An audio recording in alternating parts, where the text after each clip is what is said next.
On a single, quiet day in November, a financial move larger than most national economies unfolded without headlines, without alarms, without public debate.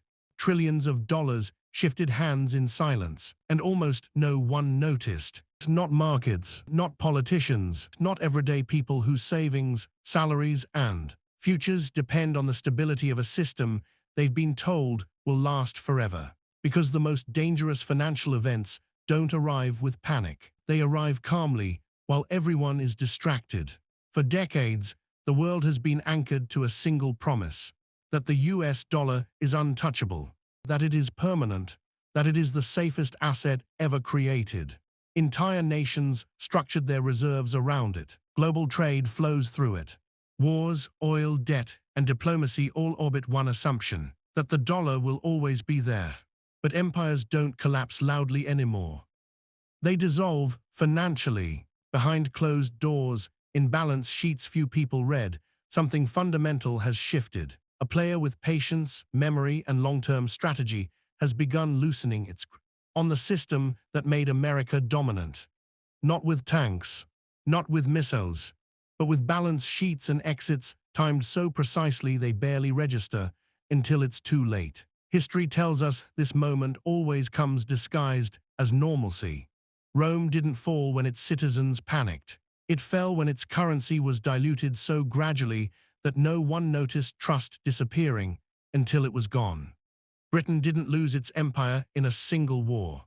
It lost it when the pound quietly stopped being unquestioned. And here, the unsettling part, every reserve currency collapse begins the same way. First, denial, then rationalization, then sudden realization when the exit doors are already closing. What if the stability you're relying on right now isn't being defended, but quietly abandoned? Before we go any further, subscribe to Gilded Old Money. This channel exists to expose the financial truths powerful institutions quietly act on while the public is fed comfort stories and surface-level noise. What you're about to hear isn't speculation. It's history repeating again. This has all happened before, not once, not twice, but every time a dominant power confused temporary supremacy with permanence. 5,000 years ago, the Roman Empire ruled the known world, not just through legions, but through money. The Roman denarius was trusted across continents. Merchants accepted it without question. Soldiers were paid in it, taxes were collected in it. Rome could fund wars, build roads, and sustain an empire because everyone believed the coin meant something. Until it didn't. To finance endless expansion, Roman leaders quietly reduced the silver content of their currency. Overnight, slowly, a little less metal each year. The coins looked the same, they spent the same. But trust was being hollowed out from the inside. Prices rose, confidence fell, trade fractured. By the time citizens realized what had happened, the empire's financial spine had already snapped. Centuries later, the story repeated, this time with Britain. At the height of the British Empire, the pound sterling was the world's reserve currency. Global trade cleared through London. Nations stored their wealth in British debt. The sun never set on British influence, and the pound reflected that power. Britain could borrow cheaply, spend freely, and live beyond its production, because the world demanded its currency. Then came war, debt, monetary expansion, and the illusion of control. By the mid-20th century, Britain faced an uncomfortable truth. Reserve currency status doesn't disappear in a single announcement. It erodes. First, allies diversify just in case. Then trade settlements shift quietly. Hen confidence evaporates all at once. The pound didn't collapse, it was replaced. And now, the parallels are impossible to ignore. The United States removed the dollar from gold in 1971, transforming it from a tangible promise into a confidence-based instrument. That system worked because trust filled the gap. The world accepted dollars not because they were backed by metal, but because America's economic dominance made questioning it unnecessary. But trust, once cracked, doesn't repair itself. Excessive debt, endless money creation, financial sanctions used as weapons, assets frozen, systems controlled by political leverage. Every reserve currency in history has failed the moment it stopped being neutral and started being useful only to its issuer. History never announces the turning point. It only leaves clues. And if past empires lost their monetary dominance not through invasion, but through gradual abandonment, what makes today's system any different? Reserve currencies don't fall by accident. They are replaced, carefully, patiently, by those who understand that time is the most powerful weapon in finance. While the world watched elections, culture wars, and market headlines, a quieter strategy unfolded in parallel, not led by politicians seeking applause, but by institutions that think in decades, not news cycles.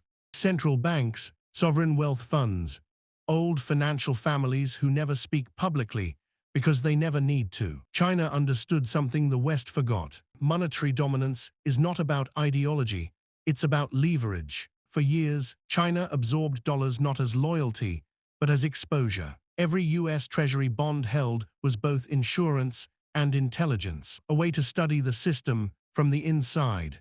And while the world assumed China was dependent on the dollar, China was learning how to exit it without triggering panic. This is how financial power actually moves, not in press conferences, but through custody accounts, settlement systems, and balance sheet shadows. Behind the scenes, alternative rails were built, trade agreements quietly rewritten, currency swap lines established so nations could bypass the dollar entirely without announcing rebellion. Payment systems developed to operate outside Western oversight, each move small enough to ignore, until assembled into something unstoppable. And China wasn't acting alone.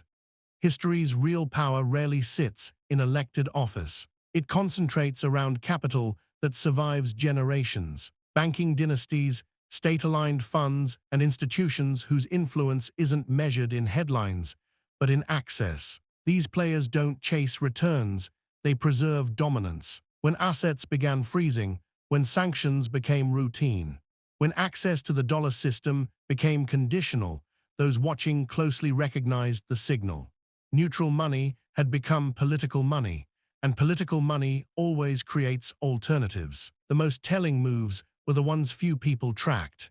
Gold shipments moving east, strategic reserves swelling quietly, physical assets accumulated while others chased yield. Because gold doesn't need permission, it doesn't rely on networks, it doesn't answer to policy. Every monetary reset in history follows the same blueprint. First, confidence in paper wanes. Then, faith migrates toward something real. And when that migration is led not by individuals, but by states and institutions with deep patience, the outcome becomes inevitable. So ask yourself this: if the most powerful financial actors in the world are positioning outside the system you depend on, what do they see coming that you've been told not to worry about? Every financial system can bend, but there is a moment when bending becomes breaking. That moment is never announced. It reveals itself through stress fractures, signals most people dismiss as temporary, technical, or under control. But taken together, they tell a far more dangerous story. Global debt has crossed a line no reserve currency has ever survived. Governments are no longer borrowing to grow, they're borrowing to function. Interest payments alone are consuming budgets that once funded stability. And when debt must be rolled over at higher rates, the math turns brutal very quickly. At the same time, something unprecedented is happening beneath the surface of global finance. Demand for US debt is no longer guaranteed. For decades, America could issue bonds knowing the world would absorb them. That assumption is now weakening. Auctions strain, buyers hesitate. Central banks diversify, not loudly, but deliberately. This is why this cycle is different. In previous eras, when empires stumbled, there was no alternative ready. Today there is. Parallel systems already exist. Trade routes already bypass traditional settlement channels. Energy contracts already settle outside the dollar. And reserves already lean toward assets that don't depend on trust in a single government's restraint. When confidence breaks now, it won't drift away slowly. It will reroute instantly because the infrastructure is already built. And here's the most dangerous pressure point, the feedback loop. Rising rates weaken governments. 5. Weak governments print more.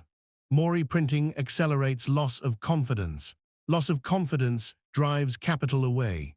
Once that loop starts feeding itself, intervention stops working. Policies meant to stabilize only confirm fear. Reassurance becomes evidence that something is wrong. This is the phase where history compresses. Years of decay unfold in months.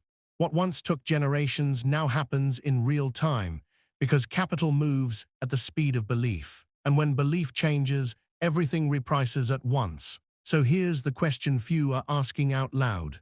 If the system is already under stress and the exits are already built, what happens the moment confidence finally snaps? Every monetary era ends the same way. Not with collapse, but with replacement. The old system doesn't vanish overnight. It lingers, it functions, it reassures. Right up until the moment it no longer sets the rules. That's when people realize too late that stability was never a guarantee, only a shared belief. The verdict history delivers is ruthless but consistent. Reserve currencies are privileges, not birthrights. They belong to those who command trust, discipline, and restraint. And once those qualities erode, no amount of policy, patriotism, or promises can restore them. What makes this moment different isn't panic, it's preparation. The next system isn't being invented in response to crisis. It's already waiting, built quietly, tested globally, backed not by speeches, but by assets and alliances. And when the shift becomes undeniable, the outcome won't be debated. It will be felt in purchasing power, in savings, in standards of living. The divide won't be ideological, it will be positional. Those who moved early versus those who trusted too long. History doesn't ask for permission before turning the page. It simply turns it. The uncomfortable truth is this: the greatest financial transformations never punish ignorance, they punish complacency. The warning signs are always visible, they're just inconvenient to acknowledge. So now the only question that matters isn't whether change is coming. It's whether you'll recognize the end of an era before the world does, or after the cost of certainty becomes unaffordable. What do you think? Are we witnessing the final chapter of one monetary empire or the quiet birth of the next?